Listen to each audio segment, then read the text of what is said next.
अनाया अपने परिवार के साथ एक जहाज में सफर कर रही थी। अचानक समुद्र पर काला तूफान आया। लहरें पहाड़ों जैसी उठ रही थीं। बिजली आसमान को चीर रही थी। जहाज टूट फूट गया। लोग चिल्ला रहे थे। अनाया ने लकड़ी का तख्ता पकड़ा और बेहोश हो गई। जब आंख खुली तो उसने खुद को एक सुनसान टापू पर अकेला पाया। कहीं इंसान नहीं, सिर्फ समंदर की आवाज और घना जंगल। पहले दिन उसने सिर्फ प्यास और भूख महसूस की। आसमान से बारिश हुई तो उसने हाथों से पानी इकट्ठा किया। खाने को सिर्फ गिरे हुए नारियल और खट्टे फल मिले। रात को अंधेरे में अजीब आवाजें सुनाई देती, जैसे किसी ने पेड़ हिलाया हो, जैसे कोई उसके आसपास चल रहा हो। वो डरी सहमी पेड़ के नीचे बैठकर रोती रही। कई बार उसे लगा कि अब वो मर जाएगी, पर सुबह होते ही फिर जीने की चाह जाग जाती। उसने पत्थरों से आग जलाना सीखा, लकड़ी और पत्तों से छोटी झोपड़ी बनाई। समुद्र किनारे जाकर बांस का भाला बनाकर मछलियां पकड़ने लगी। पहली बार जब उसने आग में मछली पकाकर खाई तो उसे लगा, मैं बच सकती हूं। अब वो रात को आग जलाकर रखती ताकि जंगली जानवर पास ना आए। धीरे धीरे उसका डर साहस में बदलने लगा। अनाया ने समझा कि असली दुश्मन है अकेलापन। उसने पेड़ों के तनों पर हर दिन की गिनती शुरू कर दी। कभी कभी वो रेत पर इंसानी आकृतियां बनाकर उनसे बातें करती। उसे लगता कि समुद्र की लहरें उससे बातें कर रही हैं। कई बार उसने खुद से सवाल किया, क्या मैं पागल हो रही हूं?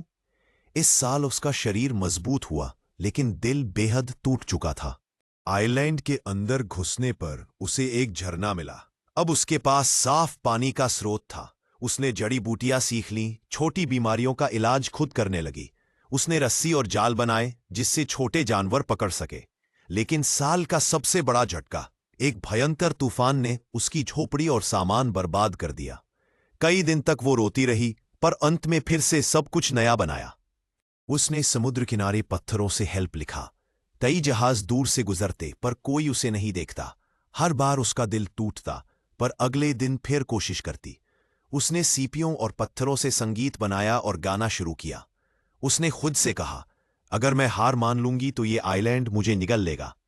इस साल उसने सीखा, उम्मीद इंसान को जिंदा रखती है। अब अनाया आइलैंड की रानी जैसी हो गई थी। उसे हर पगडंडी, हर पेड़, हर पत्थर याद था। उसने जानवरों की हड्डियों से औजार और हथियार बनाए, पक्षियों और छोटे बंदरों से दोस्ती की। वो उनसे बातें करती, उन्हें नाम देती। अब उसे आइलैंड दुश्मन नहीं बल्कि घर लगने लगा था।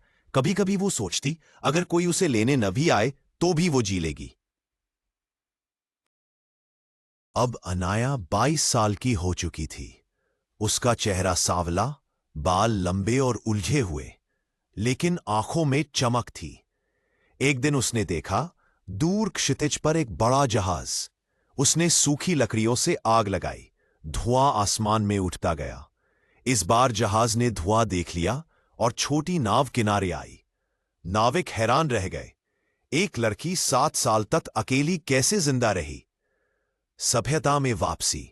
जब वो शहर लौटी तो लोग उसे घेर कर पूछने लगे, तुमने अकेले कैसे जिया? अनाया ने मुस्कुराकर कहा, मैंने सीखा कि इंसान अकेला होकर भी जी सकता है, अगर उसके दिल में हिम्मत और उम्मीद हो।